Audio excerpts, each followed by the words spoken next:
이 요한계시록 7장의 말씀은 참으로 난해한 성경에 해석하기 어려운 그런 구절입니다. 그래서 학자들마다 견해가 많이 다르지요. 그러나 우리는 어떤 학설을 믿는 것이 아니고 학자의 견해를 믿는 것이 아니고 성경이 말하고 있는 성경, 다 같이 성경이 말하고 있는 성경, 하나님이 말씀하시는 하나님의 말씀,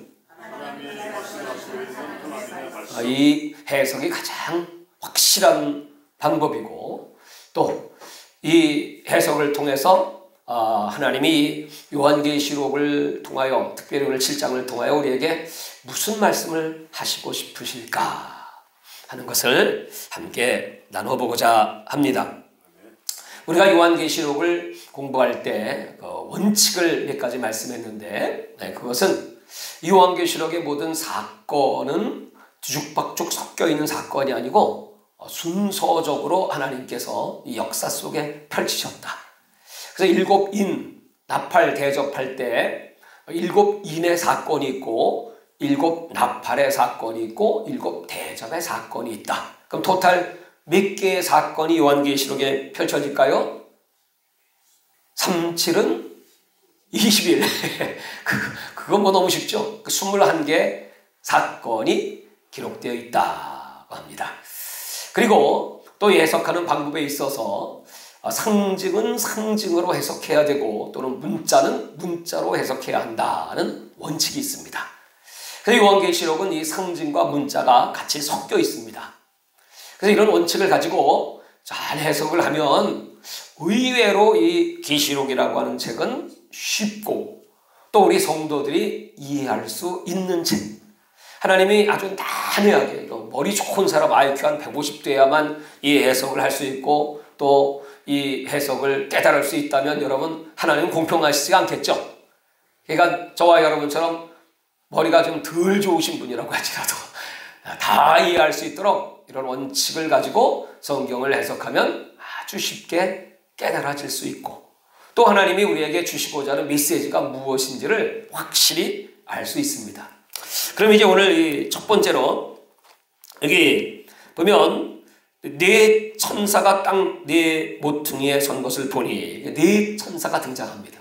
여기 7장 2절에 나오는 또 봄에 다른 천사가 살아계신 하나님의 인을 가지고 해돋는 데로부터 올라와서 땅과 바다를 해롭게 할 권세를 받은 네 천사를 향하여 큰 소리로 외쳐 이르되 우리가 우리 하나님의 종들의 이마에 인치기까지 땅이나 바다나 나무들을 해하지 말라 하더라.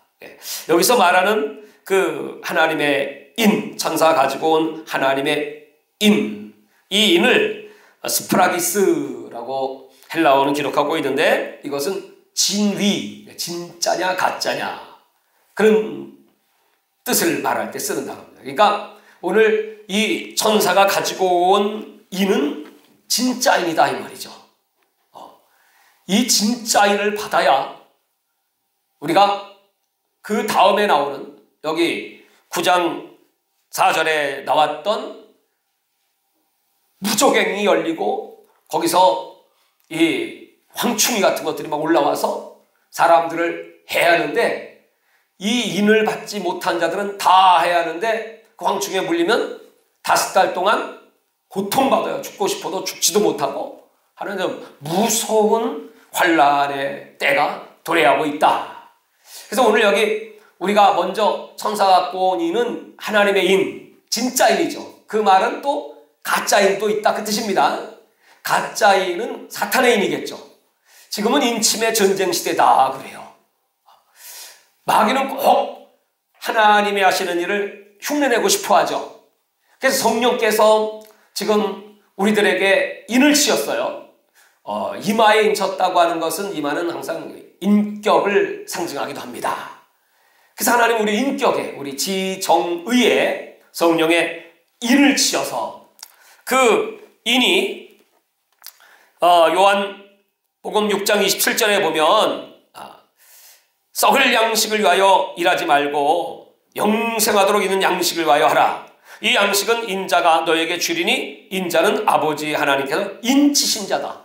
그러니까 예수님도 인 받으셨어요. 여기서 인이라고 하는 건 증명. 하나님이 증명하신 아들이 예수다. 그래서 예수님이 인 받으셨어요. 아멘. 그래서 저와 여러분도 하나님이 증명하시는 인 받으셔야 되겠죠? 고린도후서 1장 22절에도 그가 또한 우리에게 보증으로 인치시고, 성령님께서 우리에게 인을 치십니다. 그리고 우리 마음에 성령을 주셨느니라. 에베소 1장 13절에도 그 안에서 믿어 약속의 성령으로 인치심을 받았으니.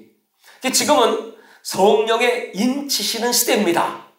그래서 이 인침을 받은 자들만이 아까 얘기했던 계시록 9장에 나오는 그 무저갱의 문이 열리고 황충이 막 사람들을 막 쏘아댈 때, 그때 거기서 말하는 인침받은 자는 이미 인침을 받고 하나님의 보호를 받는 자, 그런 뜻입니다. 하나님의 보호를 받는 자. 그래서 이 인이라고 하는 것은 보존하다, 또 잘 간수하다, 보호하다, 그런 뜻을 같이 갖고 있어요.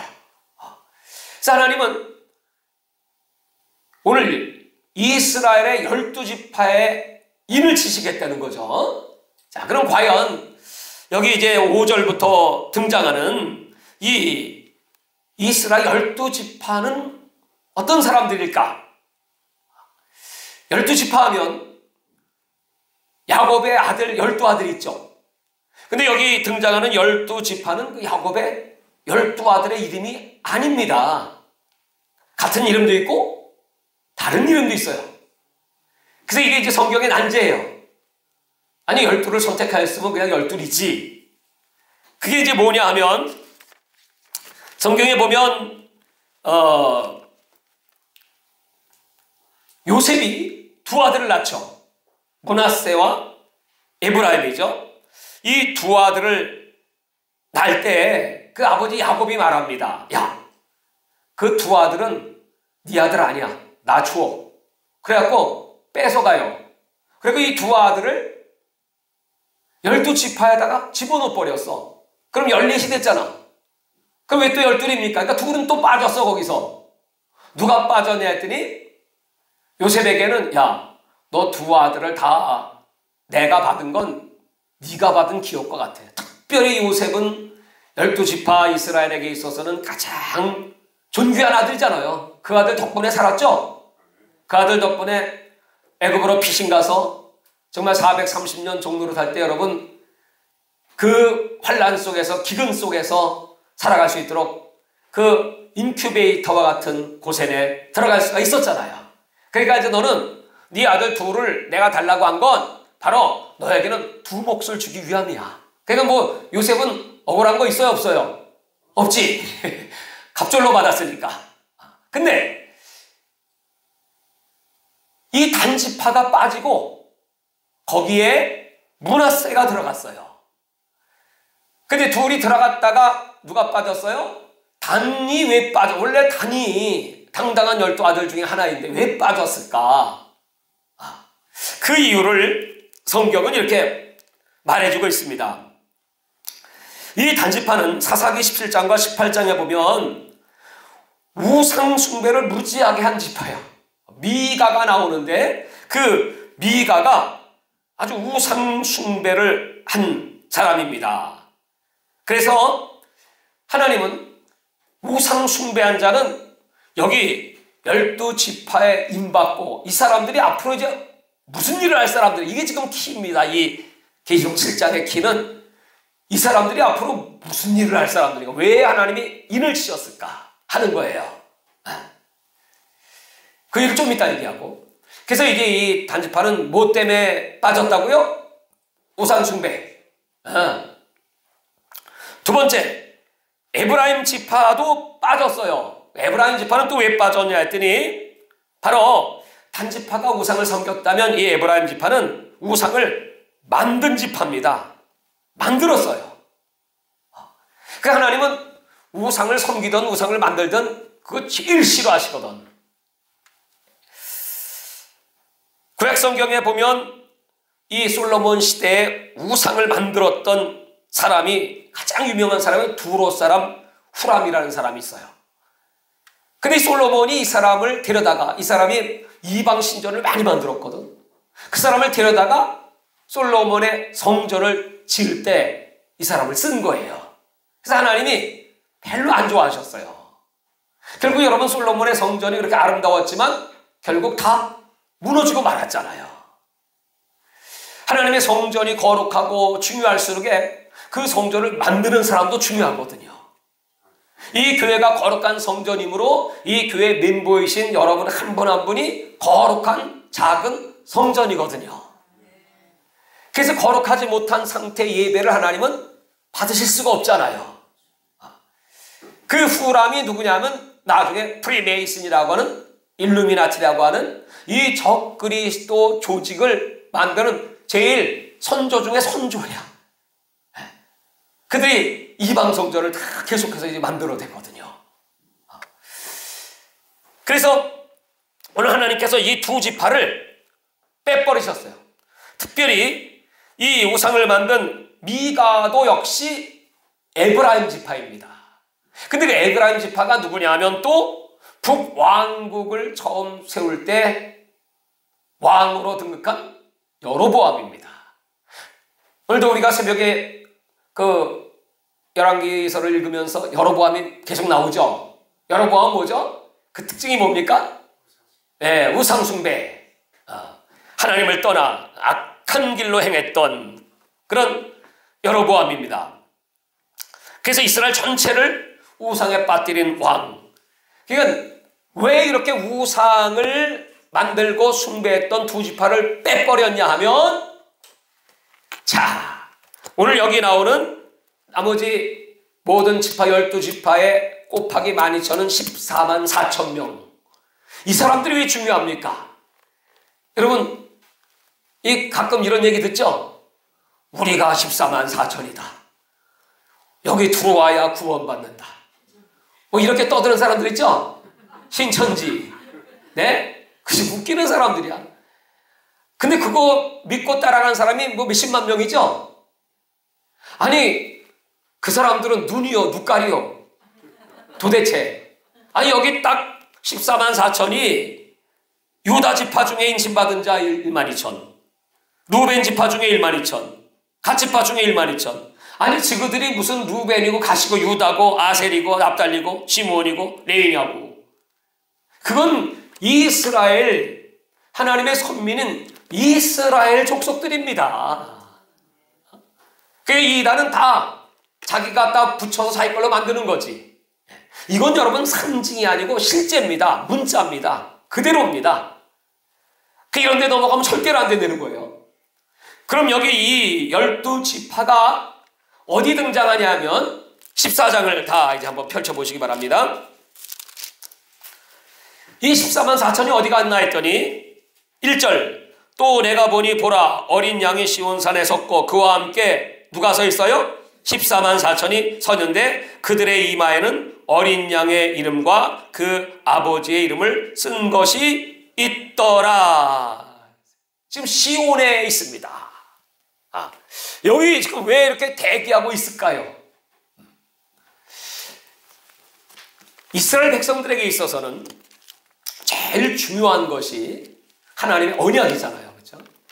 하나님의 언약이 분명히 아브라함을 통해서 출애굽, 해방으로 이어졌고 또 그 언약이 여호수아 갈렙을 통해서 가나안을 차지했고 또 그 언약대로 이제 하나님은 다윗을 이 땅의 메시아의 조상으로 세우시고 그리고 메시아의 왕국을 세우시겠다고 구약 성경에 약속했거든. 그러면 그 메시아의 왕국이 언제 어떻게 세워지겠습니까? 지금 저 이스라엘 중동에 포위돼 가지고 늘 전쟁을 하고 있는, 아직까지 그들에게는 변변히 예배를 드리는 성전을 건축하지 못한 상태의 그 이스라엘이 메시아의 왕국을 지금 세울 가망성이 있어 보입니까? 없죠. 이제 어떻게 때가 돼서 이 땅에 평화조약이 맺어지고 그리고 제3성전이 분명히 지어질 겁니다. 그렇다면 그 예루살렘 제3성전이 지어지면 이 땅에 메시아의 왕국이 올까요? 그 왕국은 이사야서에 기록되어 있는 것처럼 정말 여호와를 아는 지식이 온 땅을 덮는 모든 백성들이 주님을 찾고 하나님을 경외하며 주님을 찬양하는 그런 나라인데, 백살에 죽은 사람들은 저주를 받은 것이고 사람들은 다 천수를 누리며 그 아름다운 땅, 당연히 마귀가 없는 땅, 마귀를 1천 동안 잡아가둔 땅, 바로 우리에게는 천년왕국이라고 표현하지만 유대인들에게는 그것이 바로 메시아의 왕국이다 이 말이에요. 그럼 이 14만 4천은 이 인을 받은 자들은 무슨 일을 하기 위해서 시온산에 대기하고 있다가 이들이 그 메시아 왕국, 다시 말해서 천년 왕국이 도래하면 그때 하나님의 윤리와 법도와 규례를 그 천년 왕국의 사람들에게 가르칠 사람들이라는 거예요. 그들도 배워야 되잖아요. 그렇죠? 바로 그 사람들입니다. 근데 이 사람들을 하나님께서 언제 이렇게 인을 쳤습니까? 언제입니까? 제가 말씀드렸죠? 이 시대를 우리가 이 성경에 7 교회 시대가 있잖아요. 에서버두 사빌라. 그게 바로 우리 역사 속에 그 7개의 교회 스타일, 에베소 교회, 이제 초대교회, 순교하는 시대, 서머나 교회 이렇게 쭉 내려오면서 마지막 시대의 마지막 교회가 라오디게아 교회죠. 그 라오디게아 교회의 특징이 뭡니까? 차지도 않고 덥지도 않고. 그게 지금의 시대예요. 그럼 지금의 바로 앞 시대가 있었다면 19세기의 시대가 바로 빌라델피아 교회 시대입니다. 그럼 여러분, 빌라델피아 교회는 어떤 교회였습니까? 적은 능력으로 충성하여 하나님이 열린 문을 주셨고, 그리고 그 열려진 찬스를 놓치지 않고 그들은 작은 능력임에도 불구하고 복음을 전했던, 선교했던 교회였습니다. 이때 여러분, 인류 역사상 최고의 부흥이 일어났는데, 그때 이제 하나는 유대인의 부흥이고 또 하나는 이방인의 부흥입니다. 오늘 이 요한계시록 7장은 유대인에게 14만 4천 명의 인, 여기서 말하는 인은 바로 성령의 인입니다. 저와 여러분이 받은 인과 같은 인입니다. 그 인을 우리는 스프라기조라고 표현합니다. 스프라기조, 다 같이 스프라기조. 이 인을 하나님이 치셨어요. 그래서 선택하셨어요. 이들은 이때 여러분 1차 세계대전이 지나가고 2차 세계대전이 끝나면서 여러분 그때마다 유대인들은 엄청난 피해를 받았죠. 물론 그 대전이 끝나면서 1차 대전이 끝나면서 유대인은 희생을 많이 당했지만 하나님이 이스라엘에게 땅을 그때 예비해 주셨고, 2차 세계대전이 끝날 때 히틀러에서 600만 홀로코스트 사건으로 유대인이 죽었지만 하나님은 그들에게 이스라엘 정부를 허락하셨어요. 그러면서 하나님께서는 이 전 세계에 터진 디아스포라, 지금 그들은 내가 어느 지파 소속인지 잘 몰라요. 막 섞여버려갖고 DNA 검사를 어떻게 다 해봐야 알 수 있을지 모르겠지만, 근데 레위 지파는 압니다. 아무나 레위 지파하면 안 되니까. 그러니까 레위 지파는 DNA 검사를 해서 세워요. 지금도 확실하게. 나머지는 지금 다 섞여버려갖고 내가 어느 지파인지 몰라. 그러면 사람은 모르지만 하나님은 아실까요? 모르실까요? 아시지.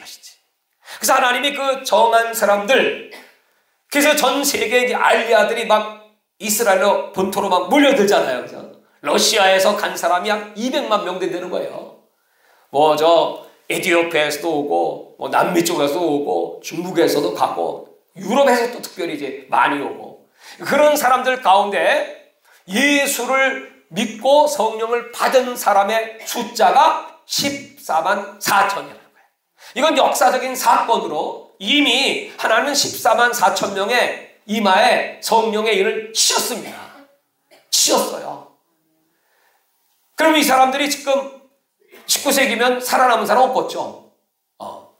물론 지금은 이제 저 이방인들에 의해서 이스라엘의 선교가 이루어지고 복음을 전하면 지금도 희심하는 사람들이 이제 계속 일어나고 있지만, 이 사람들은 특별히 그때 시대에 예수 믿고 성령 받았다는 것은 이 사람들은 목숨 건 사람들이요. 보통 사람 아니겠죠.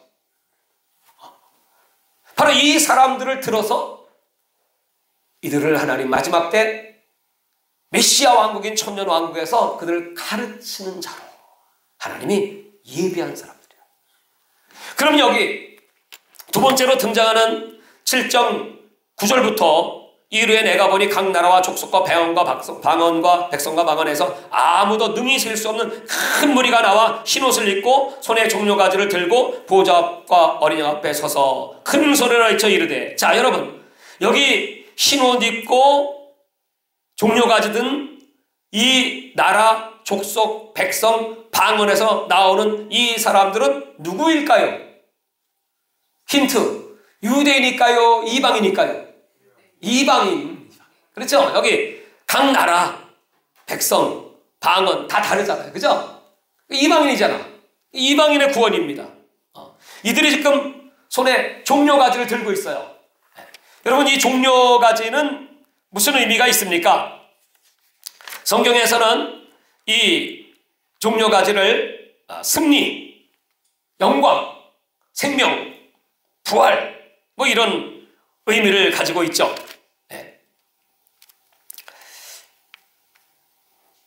예수님께서 예루살렘에 입성하실 때 사람들이 거기다가 옷을 벗어서 깔고 호시안나 우리를 구원하실 왕 찬송을 하면서 종려가지를 흔들었잖아요. 예수님은 우리의 왕이십니다. 그 왕이신 예수님이 드디어 예루살렘에 임재하시면 거기서 우리의 왕국을 세워질 것입니다. 예수님이 그렇게 십자가에 못 박혀 죽으리라는 상상을 못했지. 그 능력의 주님이, 기사와 표적을 행하시던 주님이, 그들은 이스라엘의 왕으로 그 예수님을 영접했잖아요. 근데 한 학자는 이렇게 얘기를 하더라고요. 그때 예수님이 어린 나귀를 타셨죠. 그 나귀가 여러분 최대한 태울 수 있는 무게가 몇 킬로 정도냐고 했더니 38kg래. 38kg 이상 되면은 찌그러질 정도래. 그럼 다시 말하면 그때 당시에 예수님이 여러분 살이 뻥뻥하게 찌었을 것 같습니까? 아니면 뱃살 마르셨을 것 같습니까? 어느 정도 마르셨을 것 같아요? 흠모할 만한 모양도 없고 너무나 왜냐면 인자는 머리 들 것도 없이 뭐 제대로 잡으셨을까요? 그렇게 길거리를 헤매시면서. 근데 그 얘기를 들으면서 예수님이 그렇게 연약한 모습으로 그렇게 예루살렘으로 입성을 하시는 거예요. 그러나 여러분, 재림하시는 예수님은 어린 나귀 새끼 타고 오실까요? 뭘 타고 오실까요? 백마를 타고 오시지. 만왕의 왕, 만주의 주, 영광스러운 그 해같이 빛나는 모습으로 예수님은 이 땅에 강림하십니다. 오늘 그래서 이 종려가지를 들고 그때를 아마 생각하면서 예수님은 그렇게 우리를 구원하시기 위하여 어린 양, 세상 죄를 지고 가시는 어린 양이 되었습니다 하면서 이 백성들이 주님을 찬양합니다. 그랬더니 여기 13절에 보면 장로 중 하나가 응답하여 나에게 이르되 이 흰옷 입은 자는 누구며 어디에서 왔느냐? 내가 말하기를 내 주여 당신이 아시니이다 하니 그가 나들이되 이는 큰 환난에서 나오는 자들인데 어린 양의 피에 그 옷을 씻어 희게 하였느니라. 어떤 분들은 이 해석을 큰 환난, 666의 환난 또는 대접 심판 때 환난에 나온 사람이라고 해석을 하시는 분도 있는데 그 해석은 옳지 않고 이 해석은 바로 이 19세기 당시에 여러분 이 제국의 역사를 보면 처음에는 시족사회부터 시작해서 부족사회, 도시국가 시대, 그 다음에 이제 애굽으로부터 로마에까지는 제국시대, 그 다음이 열강시대, 이 열강 시대에 각 나라들이, 작은 나라들이 식민지에서 해방을 하고 국가로 세워지는 때입니다.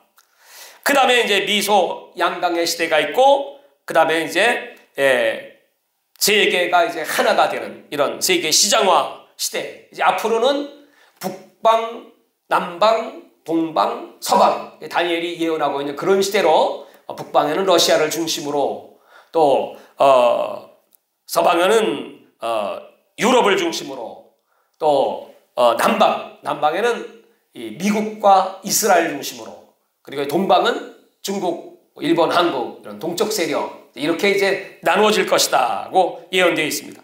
근데 이 큰 환란을 당했다고 하는 것은, 이 시대가 바로 어느 시대냐면 그런 열강의 시대의 그 작은 민족들이 독립을 하면서, 그때 이제 영국에서 막 선교사를 막 파송하기 시작하죠. 또 이 복음을 먼저 받아들인 나라들, 뭐 호주니 카나다니 이런 데서 이제 막 선교사가 막 파송되죠. 근데 이제 나가보니까 다 그 민족들은 자기 신이 있어요. 그러니까 그 신들을 뚫고 복음에 들어가기 위해서는 선교사들이 많은 피를 흘렸죠. 그리고 또 먼저 복음을 받아들인 사람들은 거의 순교할 수밖에 없었어요. 그 큰 환란입니다. 그 환란에서 나오는 자들인데, 그들은 흰옷을 입었습니다. 스톨레라고 하는 흰옷입니다. 정장이 아닌 옷, 잠시 거치는 옷, 그런 흰옷을 입고, 이 흰옷은 부활 후에 우리가 입어야 될 옷과는 이제 다른 옷입니다. 부활 전에 입는, 낙원에서 입는 옷. 그게 이제 먼저 간 믿음의 선친들이 지금 이런 옷을 입고 있습니다. 그들이 계시록 우리 15절 보면, 7장 15절, 하나님의 보좌 앞에 있고 또 그의 성전을 밤낮 하나님을 섬기매 보좌 양식과 그들 위에 장막을 치시리니, 그들이 다시는 추리도 아니하고 목마르지도 아니하고 해나 뜨거운 기운에 상하지도 아니하리니, 이는 보좌 가운데 계신 어린 양이 그들의 목자가 되사 생명샘으로 인도하시고 하나님께서 그들의 눈에서 모든 눈물을 씻어주실 것입니다. 지금 낙원에서 우리 주님께서 위로해주고 계신 그분들이에요. 그래서 이 요한계시록 7장은 이와 같이 하나님의 인받은 14만 4천 유대인과, 또 여기에 하나님께서 구원해 주신 어린 양의 피로 구원받은 이방인들, 그 유대인과 이방인들이 또 어디 등장하냐면 동일하게 요한계시록 14장에 같이 등장합니다.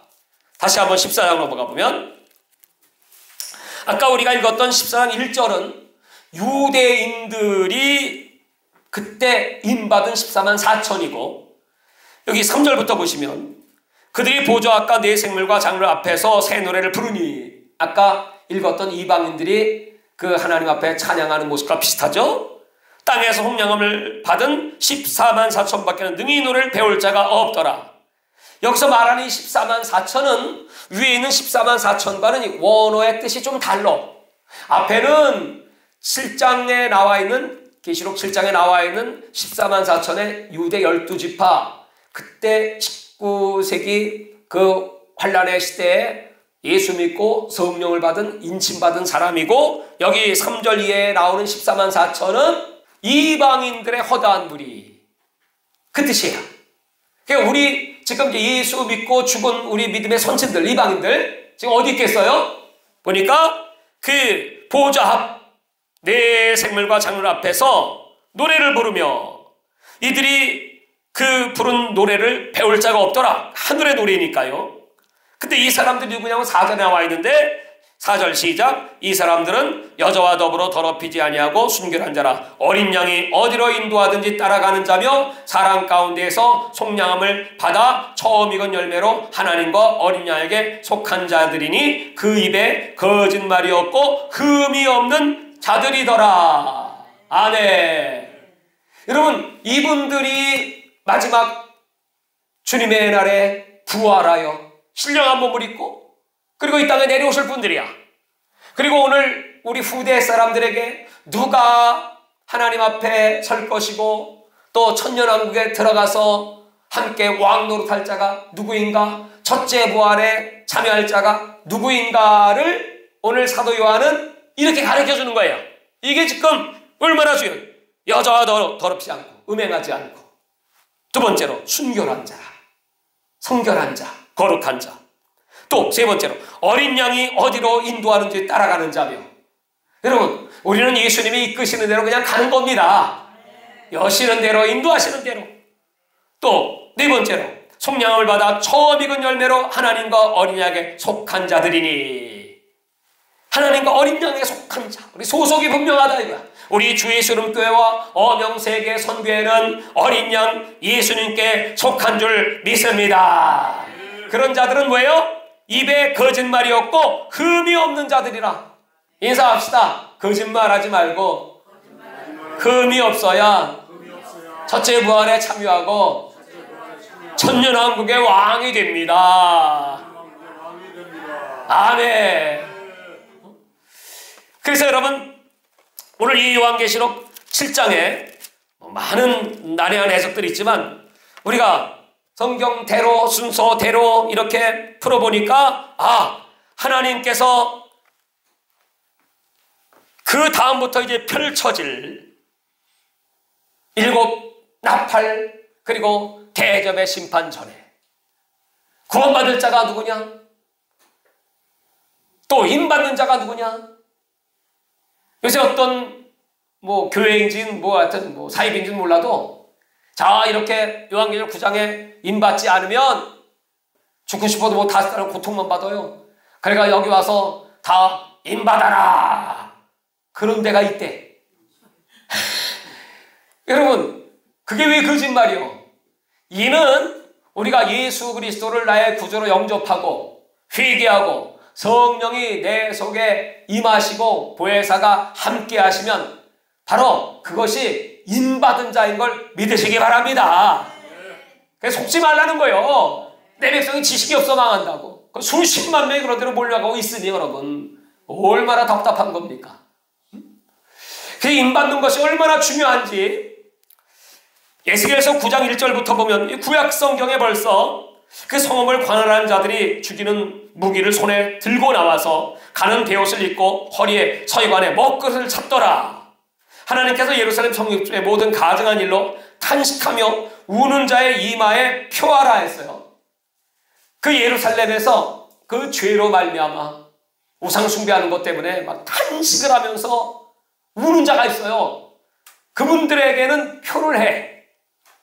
그리고 늙은 자와 젊은 자와 처녀, 어린이, 여자들을 다 죽이되, 따라서 한번 해봐요. 다 죽이되, 이마에 표 있는 자는 가까이 말라. 시작.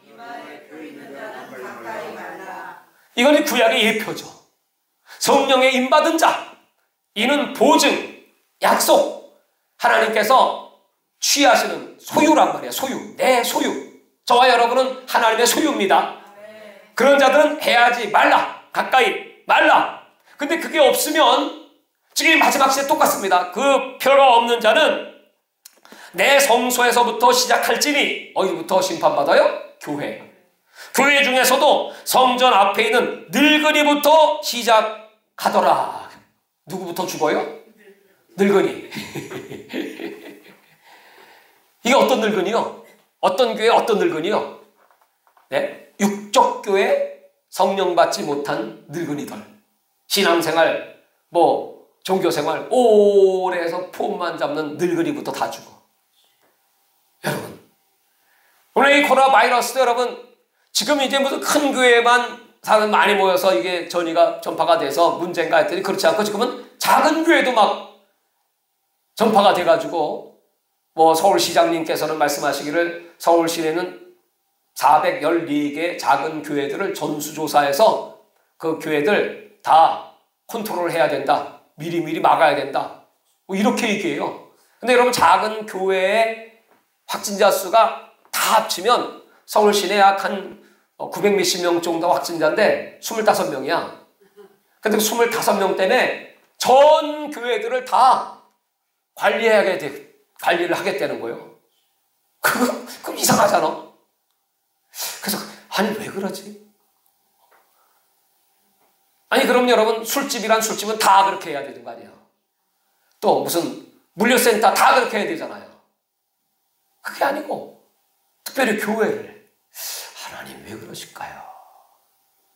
물론 이방인들을 들어서 하나님 교회를 핍박합니다. 그럴 수밖에 없어요. 예수를 모르시는 분들이니까. 근데 하나님 편에서 영적인 안목으로 보면 교회부터 특별히 목사님들 모임에 그 전파자가 생겨가지고 말이에요. 그러니까 목사부터 정신 바짝 차려야 되겠네. 오늘 에스겔서 9장을 보니까 딱 맞아요. 하나님이 누구를 깨워요? 교회를 깨워요. 우리들을 깨워요. 그래서 지금 여러분 이 마지막 시대는 인침의 전쟁, 확실하게 그냥 교회만 돼서 다녀야 되는 거 아니라 다 성령의 인을 받으시기를 주의 이름으로 축원합니다. 성령을 에베소서 4장 30절에 하나님의 성령을 근심하게 하지 말라. 그 안에서 너희가 구원의 날까지 인치심을 받았느니라. 다 같이 구원의 날까지. 이것은 믿는 날부터 마지막 구원을 완성하는 날, 선국가는 그날까지 인치심, 이 인이 있어야 황충이도 떠나가고 사방에 환란이 재앙이 와도 떠나가고 여러분 인침받고 성령 충만하면 걱정할 거 없습니다. 담대하게 능력 있게 살아갈 수 있는 걸 믿으시면 아멘 하시기 바랍니다. 자, 이와 같이 이렇게 인을 치시기 때문에 요한계시록 13장에 가면 마귀는 꼭 뭐 한다고? 흉내낸다고 그랬잖아요. 그래서 요한계시록 13장 16절에 보면 그가 모든 자 곧 작은 자나 큰 자나 부자나 가난한 자나 자유인이나 종들의나 그 오른손에나 이마에 표를 받게 하고 누구든지 이 표를 가진 자 외에는 매매를 못하게 하니 이 표는 곧 짐승의 이름이라 그 이름의 수라. 표를 받게 한다는 거예요. 이마에 표 또는 오른손에 인을 치겠다는 거죠. 마크. 여러분, 그래서 지금 이제 마귀는 할 수만 있으면 그 인을 치기 위해서 지금 이제 바코드가 있어야 무슨 교회도 지난번에 그 사랑의 교회 가는데 바깥에 나갔다가 변소 갔다 차 타고 오려고 그랬더니 QR코드를 내놓으세요. 그러더라고. 없는데요. 교회부터 시작해서 무슨 술집이니 무슨 여러분 이제 뭐 클럽이니 무슨 공공기관이니 다 그거 있어야 들어가요. 아직은 그건 육류표가 아니죠. 뭐 상관없습니다. 핸드폰에다가 그거 편리하게 쓸 수 있어요. 근데 이것이 2만 원소가 우리 몸속에 들어오기 시작하면 그때 되면 이제 끝이요. 들어올까요? 안 들어올까요? 들어오는 시대가 곧 와요. 이 바이러스가 무슨 한 달 내로 끝날지 또 계속될지 어떤 분들은 4, 5년 계속된다고도 얘기하는 분도 있어요. 또 어떤 분들은 그 전에 이제 백신이 발명되기 때문에 끝날 겁니다. 이러신 분도 있어요. 어쨌든지 그럼 이 코로나 바이러스 19가 끝나면 그 다음엔 다시 안 올까요? 다른 형태 변종된 또 무언가가 또 오겠죠. 그렇게 되면 이제 이 QR코드가 우리 인체 속에 안 들어올 수가 없어요. 또 매매를 이것이 없으면 못해요. 비행기도 못 타요. 그때 되면 여러분 경제 생활을 할 수 없는 때가 와요. 그때는 정말 내 생명을 내놓을래 이거 받고 그냥 목숨을 유지할래 결단의 때가 온다니까. 여러분 그래서 이제 지금부터 이 성령의 인을 받은 사람들은 절대로 오늘 요한계시록 7장에 뭐예요? 해하지 말라. 9장에도 역시 마찬가지죠. 가까이 하지 말라. 에스겔서 9장에도 가까이 하지 말라. 지금은 여러분 표 받아야 삽니다. 짐승의 표, 성령의 표. 성령의 인을 받아야 사는 때가 지금이에요. 그러니까 여러분 부지런히 전도해서 여러분의 자녀들 다 성령 받게 하시기를 바랍니다. 여러분 일가친정 다 성령 받게 하시기 바랍니다. 성령을 받아야 믿음의 영이요 그 성령은 기도의 영이요 그래서 기도할 수 있고 그 성령은 우리에게 능력을 부어주시는 영이기 때문에 영적 전쟁에 승리할 수가 있지. 그거 없으면 여러분 다 넘어가요. 진리를 분별치 못합니다. 마지막 살아갈 수가 없습니다. 우리는 이런 이 마지막 때를 맞이하면서 더욱더 성경을 신뢰하시고 하나님을 신뢰하시고 오늘 이 약속의 말씀처럼 하나님의 인으로 성령으로 충만하여 승리자가 되기를 제 이름으로 축원합니다. 하나님 아버지 감사합니다. 오늘 우리 기도할 때 성령과 능력을 기름 붓듯 쏟아부어 주셔서 지금 때를 분별하게 하여 주시고 주님의 재림을 준비하게 하여 주시고 아버지 나라가 우리를 통하여 전 세계에 확장되게 하여 주시옵소서. 주여 감사하기도 합니다. 주여 주여 주여. 하나님 아버지 감사합니다. 오늘 하나님 이 밤에도 하나님의 은혜를 사모하는 사랑하는 자녀들이 주 앞에 나왔습니다. 우리에게 성령으로 인을 치셔서 이 영적 전쟁을 승리로 이끄시는 좋으신 하나님을 찬양합니다. 아버지 하나님, 주님이 오실 날이 가깝기에 악한 마귀는 이 땅을 이렇게 바이러스로 창궐하게, 그리고 또 이 세상을 음란으로, 또 이 세상에 먹고 사는 문제, 경제는 너희들이 표를 받아야만 내면할 수 있다, 이런 사탄의 괴계들이 점점 우리에게 가까이 다가오고 있습니다. 이렇게 아버지 우리는 성령의 인을 받고 이 모든 죄악을 물리치고 그리고 당당하게 우리 주님께서 이리 올라오라고 말씀하실 것이오니 아버지 이런 환난이 오기 전에 우리들의 이름을 불러주실 것을 믿사옵고 한 영혼도 빠짐없이 다 주님을 맞이하기를 간절히 바라옵고 원하옵나이다. 아버지 하나님, 우리 잠든 영혼들이 많고 잠들어 있는 교회들이 많고 아버지 하나님 좌우를 분별하지 못하는 기준이 없는 하나님 말씀의 진리가 없는 백성들이 너무나 많이 있습니다. 아버지 불쌍히 여겨 주시옵시고 지금이야말로 기도할 때, 지금이야말로 성령의 은혜를 사모할 때, 하나님의 능력을 받아 주일할 때, 아버지 나라와 복음이 우리를 통하여 땅까지 전파될 때, 아버지 이제 마태복음 24장에 약속하신 모든 환난과 재앙들이 이 땅에 쏟아지지만 우리 하나님께서 이 복음이 땅까지 전파되어 그제야 끝이 오느니라 말씀했기에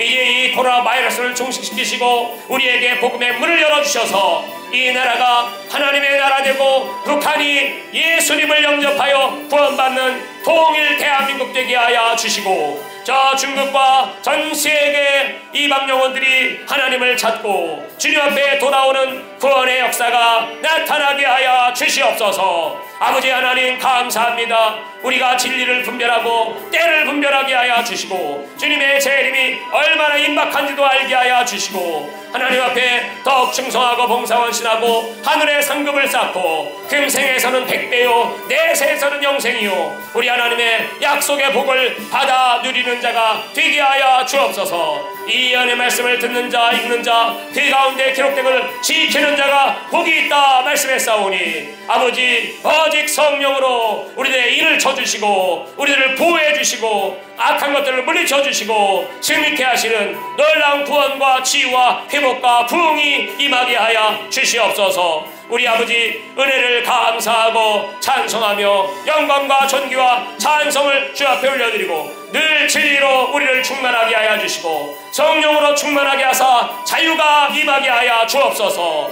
아버지 주의 영이 임하시는 곳에 자유가 있다고 말씀했사오니 아버지 억압되지 말게 하여 주시고 아버지여 고통받지 말게 하여 주시고 이 악한 질병에 걸리지 말게 하여 주시고 우리에게 준 자유로 이 모든 어둠을 내몰아치게 하여 주시고 진리 안에 강력한 능력으로 하나님의 나라를 확장시키게 하여 주시옵소서. 온전히 의탁드리고 감사드리며 영광과 존귀와 찬송을 받아 주시옵소서. 할렐루야 할렐루야 할렐루야 할렐루야. 감사를 드리오며 예수님의 이름으로 기도드리옵나이다.